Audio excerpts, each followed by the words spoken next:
ತಂದೆ ತಾಯಿ ಮೇಲಿದ್ದ ಅಪಾರ ಪ್ರೀತಿಗೆ ದೇವಸ್ಥಾನ ಕಟ್ಟಿದ ಕಲಿಯುಗದ ಶ್ರವಣಕುಮಾರ.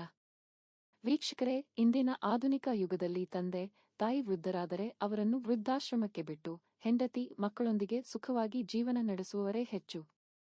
ಆದರೆ ಇಂತಹ ಕಲಿಯುಗದಲ್ಲಿಯೇ ತಂದೆ ತಾಯಿಯ ಮೇಲಿನ ಅಪಾರ ಪ್ರೀತಿಗೆ ಜೀವಂತ ಸಾಕ್ಷಿಯಾಗಿರುವ ಕುಟುಂಬ ಬೆಳಗಾವಿ ಜಿಲ್ಲೆಯ ರಾಯಬಾಗ ತಾಲೂಕಿನ ಹಾಲಶಿರಗೂರ ಗ್ರಾಮದಲ್ಲಿದೆ.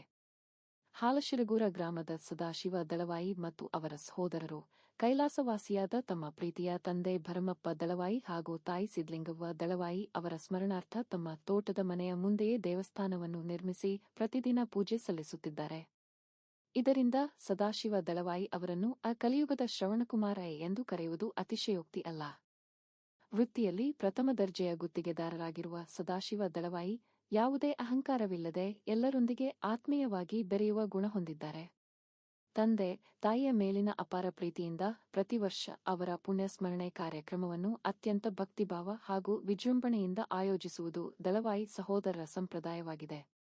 ಈ ವರ್ಷ ಕೈಲಾಸವಾಸಿಯಾದ ತಂದೆ ಭರಮಪ್ಪ ದಳವಾಯಿರವರ 37ನೇ ವರ್ಷದ ಹಾಗೂ ತಾಯಿ ಸಿದ್ಲಿಂಗವ್ವ ದಳವಾಯಿಯವರ 13ನೇ ವರ್ಷದ ಪುಣ್ಯಸ್ಮರಣೆ ಅಂಗವಾಗಿ ದೇವಸ್ಥಾನವನ್ನು ಸುಂದರವಾಗಿ ಅಲಂಕರಿಸಲಾಗಿತ್ತು. ಅರ್ಚಕರ ಮಾರ್ಗದರ್ಶನದಲ್ಲಿ ತಂದೆ ತಾಯಿ ಮೂರ್ತಿಗಳಿಗೆ ವಿಶೇಷ ಪೂಜೆ ಸಲ್ಲಿಸಲಾಯಿತು. ನಂತರ ಆಗಮಿಸಿದ ಪೂಜ್ಯರಿಗೆ ಸತ್ಕಾರ ಗೌರವ ನೀಡಿ ಎಲ್ಲ ಭಕ್ತರಿಗೆ ಪ್ರಸಾದ ವಿತರಣೆ ಮಾಡಲಾಯಿತು. ಈ ಸಂದರ್ಭದಲ್ಲಿ ಶ್ರೀ ಅಭಿನವ ಕಲ್ಮೇಶ್ವರ ಸ್ವಾಮೀಜಿ ಶಿರಗೂರ ಹಾಗೂ ಹಿಡಕಲ್ ಪ್ರದೀಪ್ ಕಂಠಿ ಮಹಾರಾಜರು ಆಶೀರ್ವಚನ ನೀಡಿದರು. ಕಾರ್ಯಕ್ರಮದಲ್ಲಿ ವಿವಿಧ ಗ್ರಾಮಗಳ ಗಣ್ಯರು, ಸಂಬಂಧಿಕರು ಹಾಗೂ ಆಪ್ತಮಿತ್ರರು ಭಾಗವಹಿಸಿ ಕಾರ್ಯಕ್ರಮದ ಘನತೆಯನ್ನು ಹೆಚ್ಚಿಸಿದರು.